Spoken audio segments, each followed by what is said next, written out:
ජාතික නිදහස් පෙරමුණ විදිහට අපි මේ මාධ්‍ය සාකච්ඡාවට ඔබට ආරාධනා කළේ කරුණු කීපයක් ගැන ඔබ හරහා මේ රට දැනුවත් කිරීම සඳහා.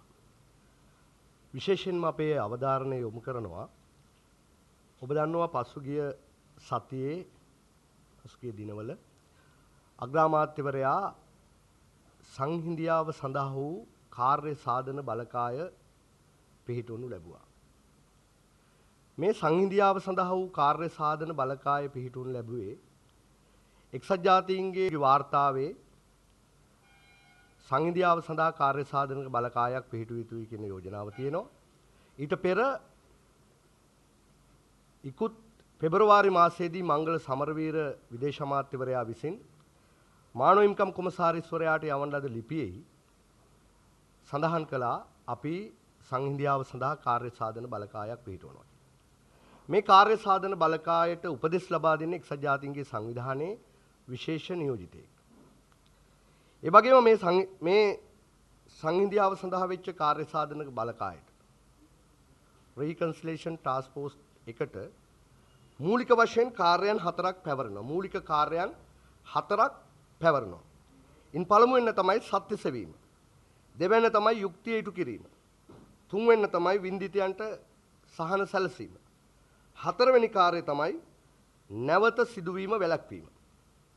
ඔබ දන්නවා මානව හිමිකම් කොමසාරිස් අල් හුසේන්ගේ වාර්තාවේ යෝජනා 51ක් ඇතුළත් වෙලා තිබුණා. එම යෝජනාව මත ශ්‍රී ලංකාව සහ ඇමරිකා එක්සත් ජනපදයේ විසින් සමානුග්‍රහය සපයා අත්සන් කරන ලද ජිනීවා යෝජනාවලියේ යෝජනා 20ක් අන්තර්ගතව තිබුණා. දැන් එක පැත්තකින් ජිනීවා යෝජනාවලියේ මානව හිමිකම් කොමසාරිස්වරයාගේ යෝජනාවන් ක්‍රියාත්මක කරන බවට සඳහන් වෙනවා. ඒ අතරම මානව හිමිකම් කොමසාරිස්වරයාගේ වාර්තාව මත පදනම්ව තවත් යෝජනා 20ක් ඉදිරිපත් කරලා තිබෙනවා. ඒතර මේ කාර්ය සාධන බලකායට පැවරන වගකීම තමයි මෙන්න මේ එක පැත්තකින් මානව හිමිකම් කොමසාරිස්වරයාගේ වාර්තාවේ තිබෙන යෝජනා ඇතැම් යෝජනා ක්‍රියාත්මක කිරීමත් ඒ වගේම ජිනීවා යෝජනා ක්‍රියාත්මක කිරීමත් අර මූලධර්ම 4 මත පදනම් වෙලා සත්‍ය සෙවීම යුක්තිය ඉටු කිරීම වින්දිතයන්ට සහන සැලසීම සහ නැවත සිදුවීම වැළැක්වීම. දැන් ඒ මත පදනම උන්ට වැඩ ලයිස්තුවක් පැවරිලා තිබෙනවා. වැඩ ලයිස්තුවක් ලබා දීලා තිබෙනවා. ඒ පළමුවෙන්න තමයි ජාත්‍යන්තර යුද අපරාධ අධිකරණය ක්‍රියාවලිය දියත් කිරීම. ජාත්‍යන්තර යුද අපරාධ අධිකරණ ක්‍රියාවලිය දියත් කිරීම. දෙවැන්න තමයි සත්‍ය සෙවීමේ කොමිසම ඇති කිරීම. එදාවේ මේ කාර්යයන්ට එදාවේ රික් සෝල්හයිම් සුදු සුද්දෙක් මේ සැරේ එන්න නියමිතයි දකුණු අප්‍රිකානු නියෝජිතයෝ කළු සුද්දෝ. එදා සුදු සුද්දෝ ඇවිල්ලා කරපු වැඩේ අද කළු සුද්දෙක් කරා කිරීම තමයි එක පැත්තකින් මේ කාර්ය සාධන බලකායට පැවරන කාර්යය. අනිත් පැත්තෙන් මානව හිමිකම් කොමසාරිස්ගේ කාර්යාලයක් කොළඹ පිහිටවීම. ඊට අවශ්‍ය යටිතල පහසුකම් සැපයීම. අනිත් පැත්තෙන් හමුදාව ප්‍රතිසංවිධානය කිරීම. ඔබ දැනටමත් දන්නවා ඩේවිඩ් කැමරන් බ්‍රිතාන්‍ය අග්‍රාමාත්‍යවරයා අපේ හමුදාව ප්‍රතිසංවිධානය සඳහා පවුම් මිලියන 6.6ක් ලබා දීම සඳහා එකඟ වෙලා තිබෙනවා.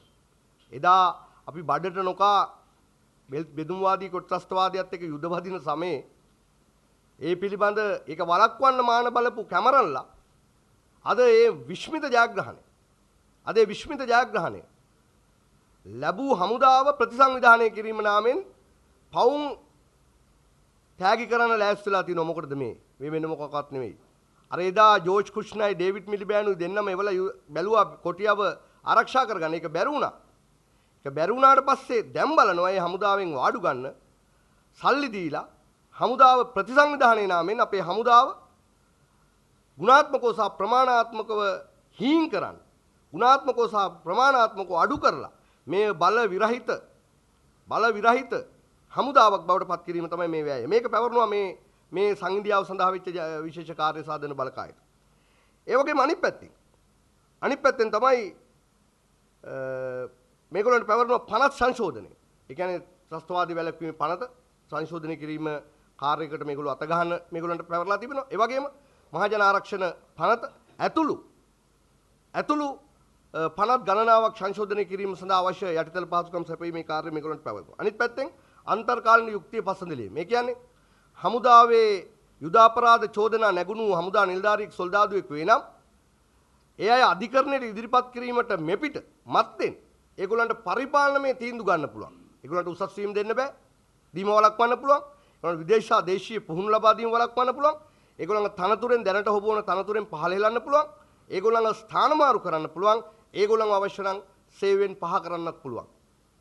සේවයෙන් පහ කරන්නත් පුළුවන්. දැන් ඒක හෙමින් හමුදාව ත්‍රිවිධ හමුදාව තුළ දැන් ඒක සිද්ධ වෙනවා.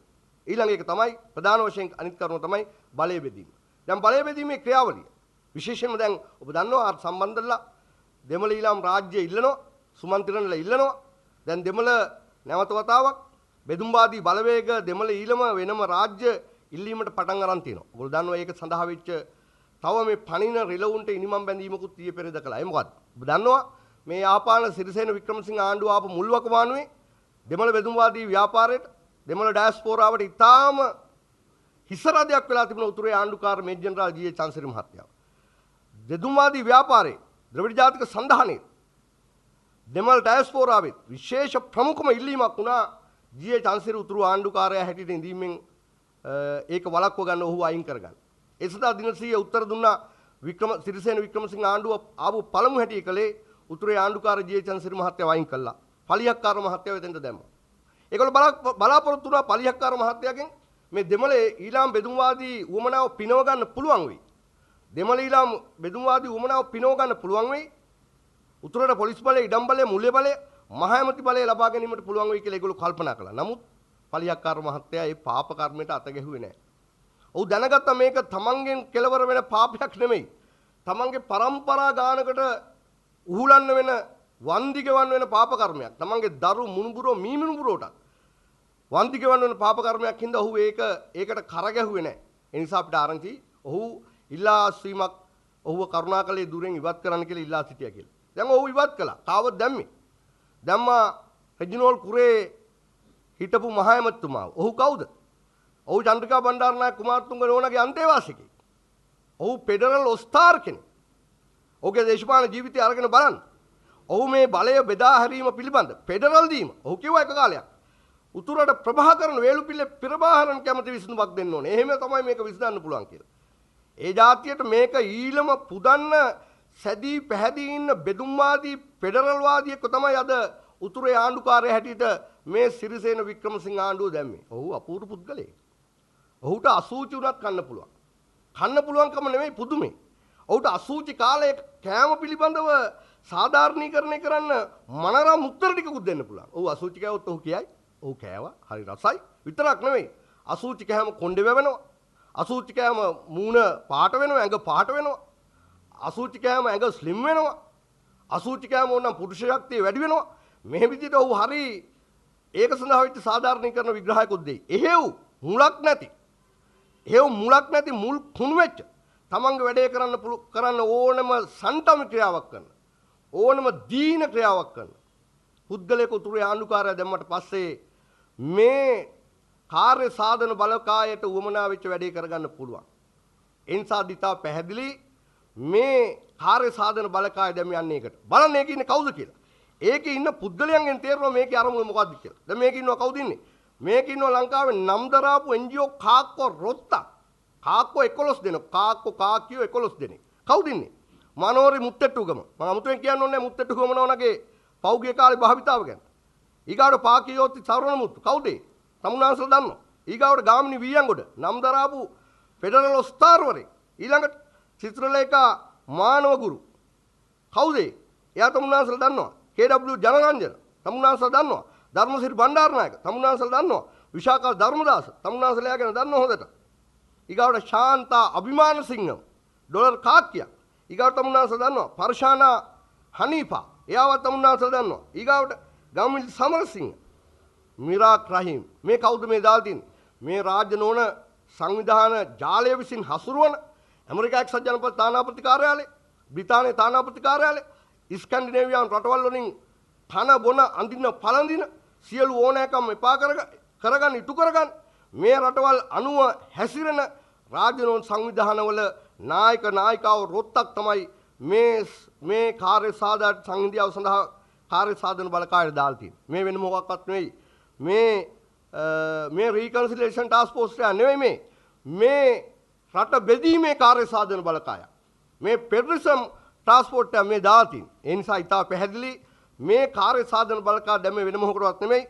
මනෝරේ මුත්තට්ටුවකමලා දාලා, පාකියෝති සරවණ මුත්තල දාලා, ගාමිණී වියන්කොටලා දාලා, KW ජනරන්ජනලා දාලා, ධර්මශ්‍රී බණ්ඩාරනායකලා දාලා, පර්ශානල හනීපලව දාලා කරන්න පුළුවන් සංහිඳියාවක් නැහැ. කරන්න පුළුවන් සංහිඳියාවක් නැහැ.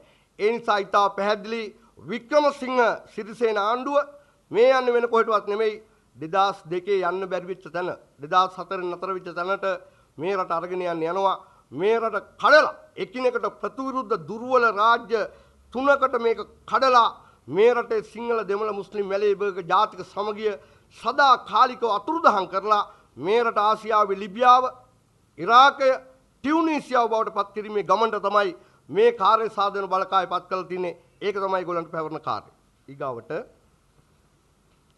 තමුන්නාන්සලාගේ අවධානය යොමු කරන්න කැමති තවත් විශේෂ කාර්යයක්. තමුන්නාන්සලා දන්නවා මේ මෙවර ජාතික නිදහස් දින උළෙල 68 වන ජාතික නිදහස් සැමරුම සමහර අයට අනුව නම් මේක සුවිශේෂී. අපි කියනවා මේක සුවිශේෂී කියලා. මේක අපි දන්නවා කවුරුත් අපි ජාතික නිදහස් ලබා ගත්තේ නැහැ. අර්ධ වශයෙන් ලැබුණු නිදහසක් අපිට තිබුණේ. ඒ නිදහස අපි ක්‍රමානුකූලව ගත වෙච්ච වසර 68 තුලම ඒ නිදහස අපි ක්‍රමානුකූලව පියවරෙන් පියවර හිමින් හරි ඇතම් වෙලාවට වේගෙන් සම්පූර්ණත්වයට පත් කරගන්නමින් ආවා.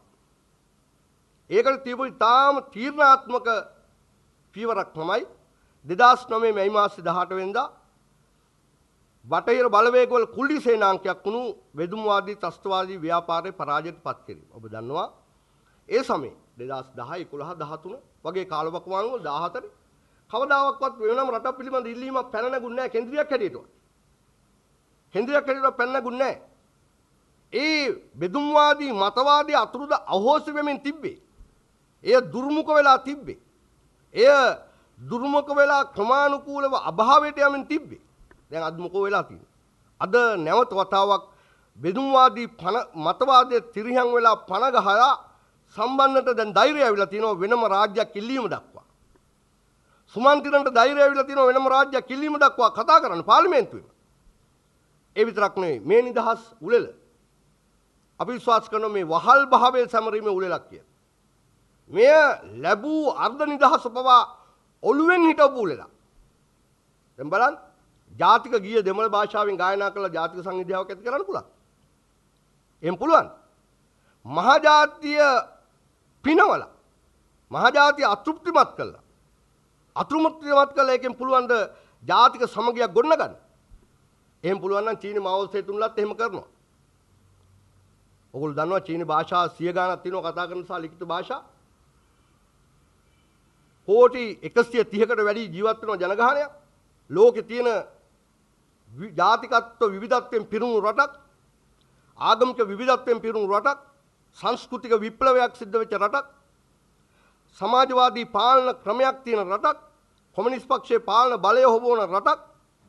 හැබැයි චීනය ඒ භාෂා 100 ගානෙන් ප්‍රධාන භාෂා කීපයකින් ජාතික ගීය ගායනා කිරීමේ අවකාශ චීනයට දුන්නේ නැහැ.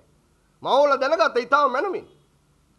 මාවල දැනගත්ත ජාතික සමගියේ ජාතිකත්ව සීමා අහෝසි කරන්න. ඒ ආගමික සීමා අහෝසි කරන්න. ජාතිකත්ව කලකෝලහල වාර්ගික කලකෝලහල ගැටුම් ඇතිවීම වැළැක්වන්න. චීන ජාතිය ගොඩනගන්න කල යුතු මොකද්ද කියලා. ඌ ඒ අනුව තමයි චීන ජාතික ගීය මන්දරින් භාෂාවෙන් කියන තෝරගන්න. ඉන්දියාවෙත් එහෙමයි. ඉන්දියාව හරිය අපූර්ව ජාතිකත්ව විවිධත්වයක් තියෙන රටක්.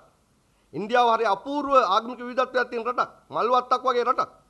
එකිනෙකට වෙනස් ආගම් අදහන්, එකිනෙකට වෙනස් භාෂාවන් කතා කරන, එකිනෙකට වෙනස් සංස්කෘතීන් තිබෙන රටක්. හැබැයි ඉන්දියාවේ ඒ ජාතිකත්ව විවිධත්වය රකින්න ගමන් ඒ ඉන්දියාවේ ජාතික ගීය තමිල්නාඩු එක භාෂාවකින්, කේරළ එක භාෂාවකින්, උත්තර ප්‍රදේශ එක භාෂාවකින් ගායන දුන්නේ නැහැ. සංධීය රාජ්‍යයක් තියෙන රටක් වෙලත් ඒගොල්ලෝ වංග බසින් බෙන්ගාලි බසින් ඒගොල්ලෝ ජාතික ගීය ගායනා කරන්න ගත්තා. ඇයි? මුළු මහත් රටම එකට යා කරන්න ඕනේ හින්දා. දැන් අපි මොකද කළේ?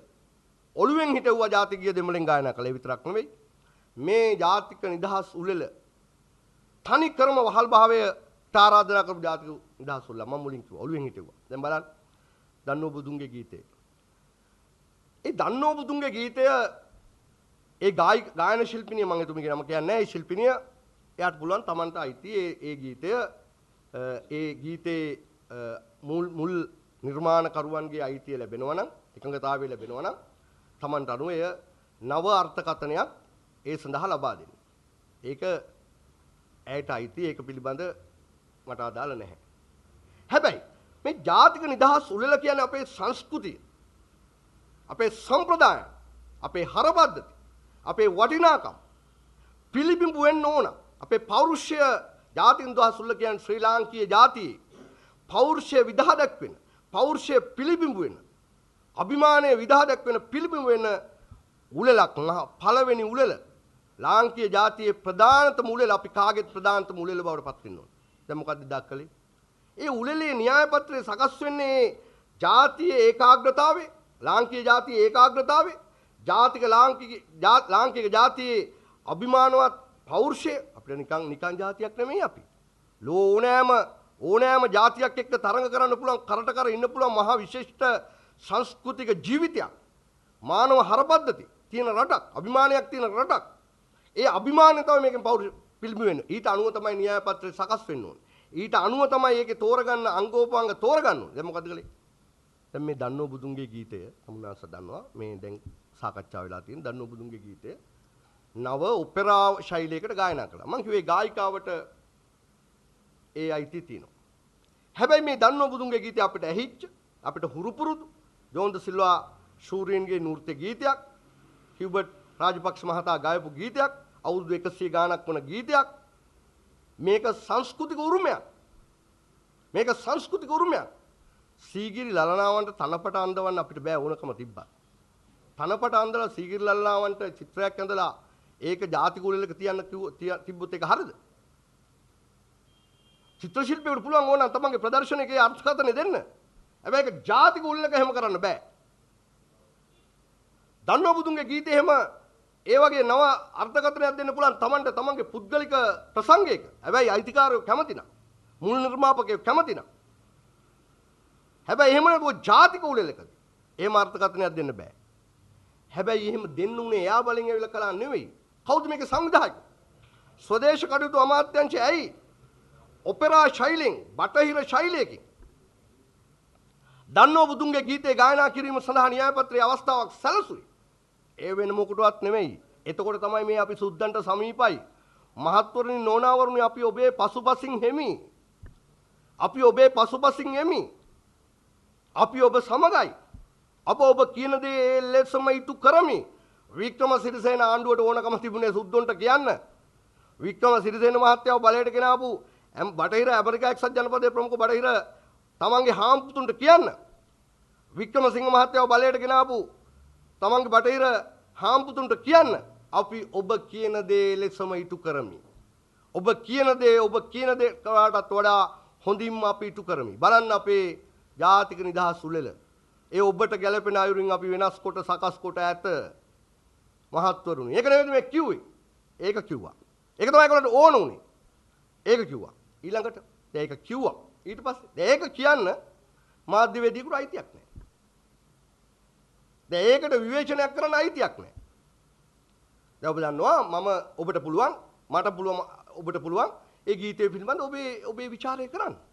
ඒක කෘතියක් ඔපෙරා ශෛලියෙන්, සුප්‍රානෝ ශෛලියෙන්, උච්ච ස්වරයෙන් ඒ ශිල්පිනිය එක ගායනා කිරීම කාට හරි කියන්න පුළුවන් ඒක හොඳයි.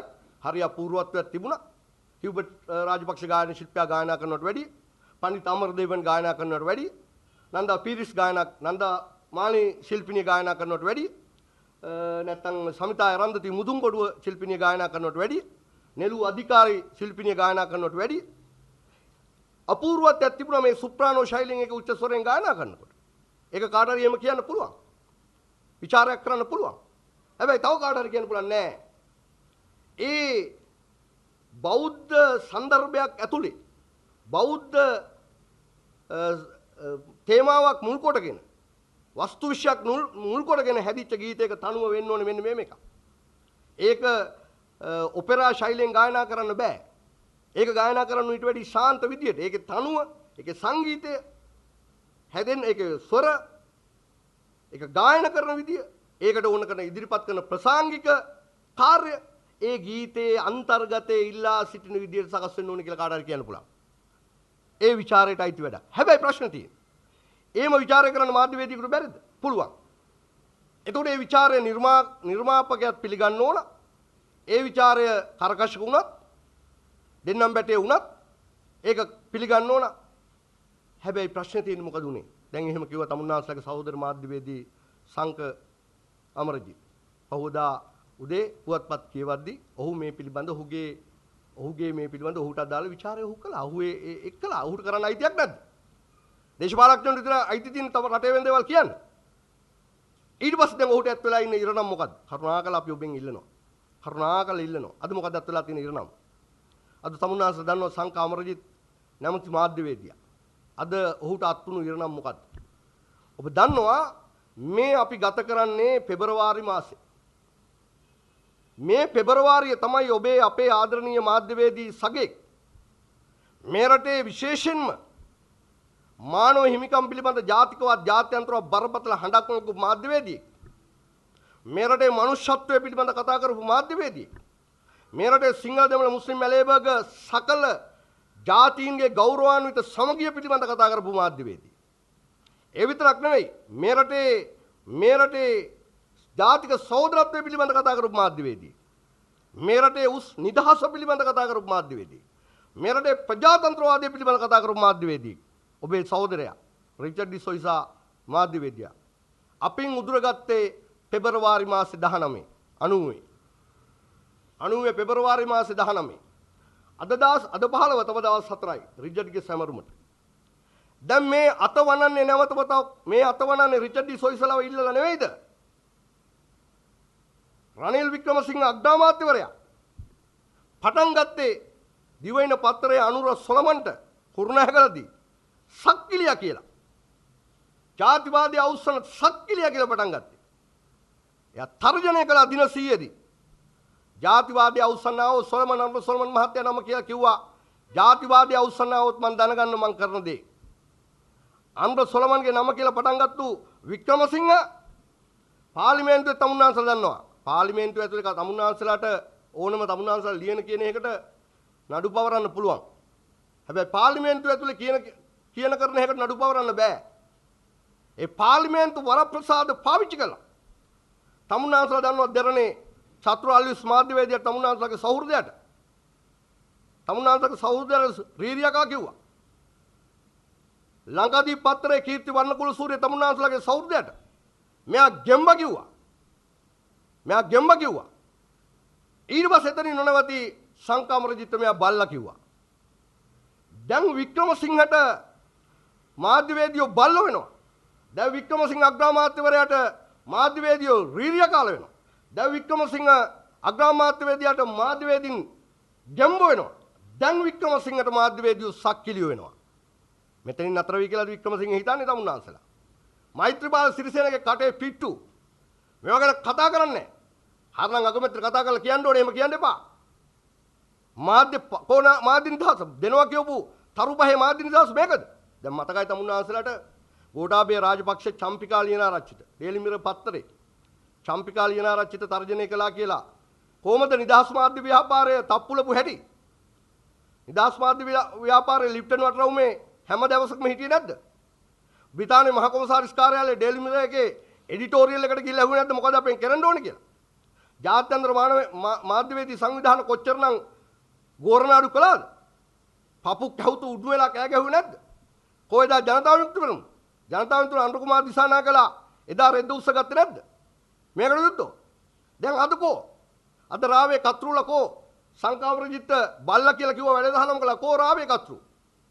කෝ නිදහස් මාධ්‍ය ව්‍යාපාරයේ සුනිල් ජයසේකරලා සන්ටමියෝ කෝ දැන් සුනිල් ජයසේකරලා කෝ දිනිති කරුණාරත්නලා කෝ ඒරානන්ද හෙට්ටිආරච්චිලා දැන් කෝ අනුර දිසානායකලා දැන් චතුරාල් විශ්ව බල් මේ රීරියකා කියපලා කෝ අය දැන් ඒ නිසා හිතාපෑ කෝ බ්‍රිතාන්‍ය තානාපති කාර්යාලය දැන් නිදිද? දැන් කෝ ඇමරිකාවේ එක්සත් ජනපද කාර්යාලය දැන් නිදිද? දැන් ආව මානව හිමිකම් කොමසාරිස් හැම එකක්ම කතා කරන මානව හිමිකම් කොමසාරිස් දැන් වික්‍රමසිංහගේ මේ තර්ජනය පාර්ලිමේන්තුවේ තර්ජනය කළේ මේක සුළුපටුවට ගන්න එපා සහෝදරවරුනි. පාර්ලිමේන්තු වරප්‍රසාද වලට යට වෙලා අගමැතිවරයා මේ බටලන්දේ හඬ මේ ආවේ විජේදාස ලියනාරච්චි විශිෂ්ට මානව හිතවාදී නීතිඥයව වද දීලා මරා දානකොට ආපු ඒක රස විඳපු වික්‍රමසිංහගේ හඬ තමයි මේ පාර්ලිමේන්තුවේ චතුරාර්ය විශ්ව රීරියකා කියනකොට ආවේ අපිට මතකයි. මේ කීර්ති වර්ණකුල සූරියට ගෙම්බ කියන කාවේ තමුන්නාසලට මතකයි. අපිට මතකයි.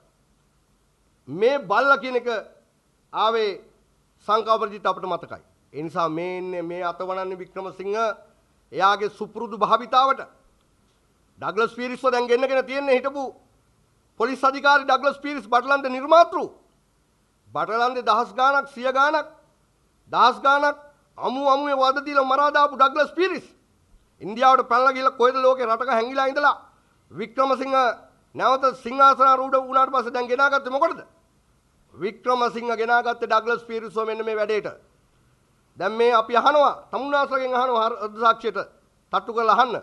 ඊළඟ රිචඩ් සොයිසා 90 පෙබරවාරි 19 රිචඩ් ඩි සොයිසා වුණා රිචඩ් ඩි සොයිසා මහත් සහෝදරයා. මේ 2016 2019 රිචඩ් ඩි සොයිසා කවුද? කීර්තිවර්ණ කුලසූරියද? දැන් කීර්තිවර්ණ කුලසූරිය මාධ්‍යවේදියාට හිතෙන්න බැරිද අනේ මට මොනව වෙයිද කියලා? පාර්ලිමේන්තුවේම ගෙම්ම කියනකොට එයාගේ නෝනා මහතුරුන්ට හිතන්න බැරිද දරුවන්ට හිතෙන්නේ නැද්ද අනේ තාත්තේ ලියන්න එපා කියලා කියන්න? දැන් චතුරාර්යස්ගේ අම්මයි තාත්තයි ඒ තමන්ගේ පුතා ගැන බයක් සකක් නැද්ද? පුතාට කකුල් දෙක අල්ලම ඇඳලා කියන්නේ නැද්ද අනේ පුතේ වැඩි කතා කරන්න එපා කියලා? දැන් සංකාපරජිත්ගේ නෝනා මහත්තයා දරුවෝ දෙමව්පියෝ සහෝදර සහෝදරි හිතවත්තු සංකඩ කියයිද තවදුරටත් මේකත් එක්ක හැප්පෙන්න කියලා? ඔබත් නොලිය ඉඳිත් දන්නේ නැහැ. කරුණාකරලා මේක ලියන්න ඊළඟට ඔබ වෙන්න පුළුවන්. මීළඟට ඔබ වෙන්න පුළුවන් වික්‍රමසිංහගේ බිල්ල. ඉඳා අපි වික්‍රමසිංහට අවධාරණය කරනවා සිරිසේන මහත්තයෝ. තරු පහේ මේකද මෛත්‍රිය? මේකද මෛත්‍රී පාලනය සිරිසේන මහත්තයාගේ? මේකද මේ රටේ ජනයා ඉල්ලපු වෙනස? යහනවා DIG අනුර දිසානායකගෙන්. කොහොමද දිසානායක උඹේ කට? එදා ගෝඨාභයට පිප්පු වගේ දැන් පුප්පන්න බැරිද? දැන් බස්සන්න බැරිද සර්කස් කණ්ඩායම පාරට? අපි අහනවා ඉනියා මාධ්‍ය ව්‍යාපාර වලින් ජාති නිදහස් මොකද නිදහස් මාධ්‍යයේ සුනිල් ජයසේකර ප්‍රමුඛ වික්ටර් වලින් අපි අහනවා කෝ සංකර අමරජිත්ලා වෙනුවෙන් කෝ තමුන්නාසලගේ තැප්පිලීම කෝ කියලා අපි අහනවා. ඒ නිසා මේ වෙන මොකටවත් නෙවෙයි. මේ රනිල් වික්‍රමසිංහ සිරිසේන ආණ්ඩුව මේ හදන්නේ අද බයයි මාධ්‍යවේදීන්ට.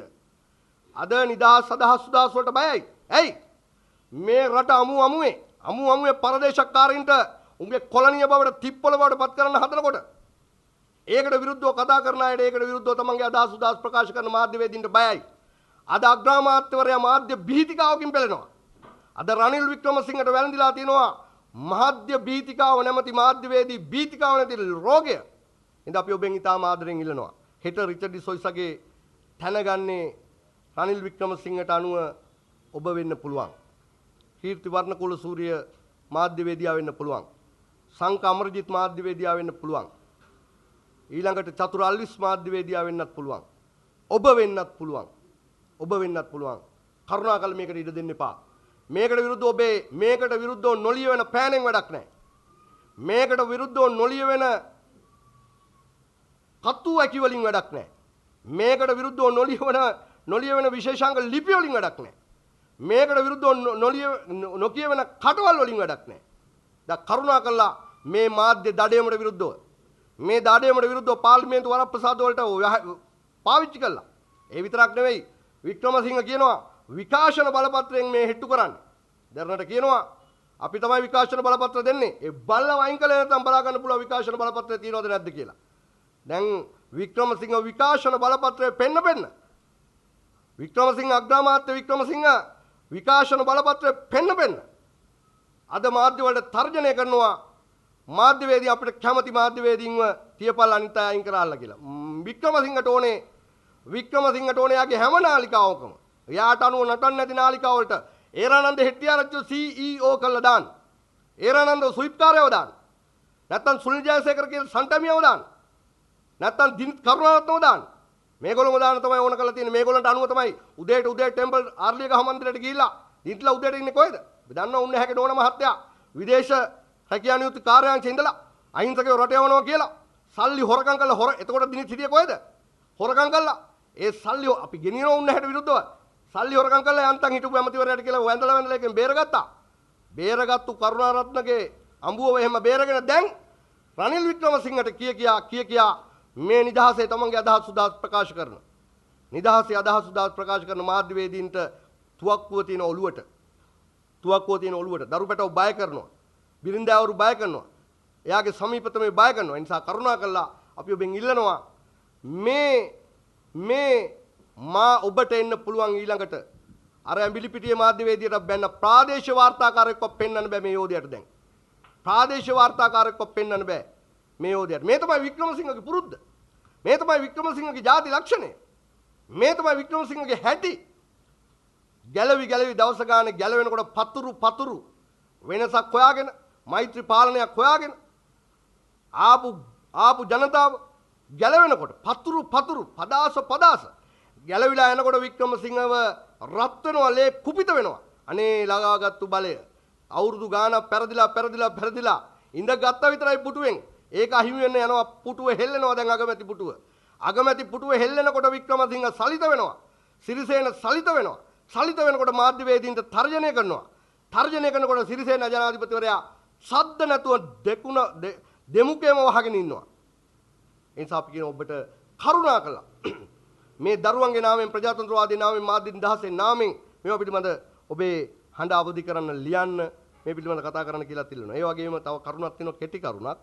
ඒ තමයි එදා පාර්ලිමේන්තුවේ පෙබරවාරි 9 වෙනිදා තමුන්නාස දන්නවා විපක්ෂයේ ඒකාබද්ධ විපක්ෂයේ മന്ത്രിවරු 50කට අපිට පාර්ලිමේන්තුවේ විපක්ෂ කණ්ඩායමක් හැටියට අපිව පිළිගන්නේ නැති හන්දා.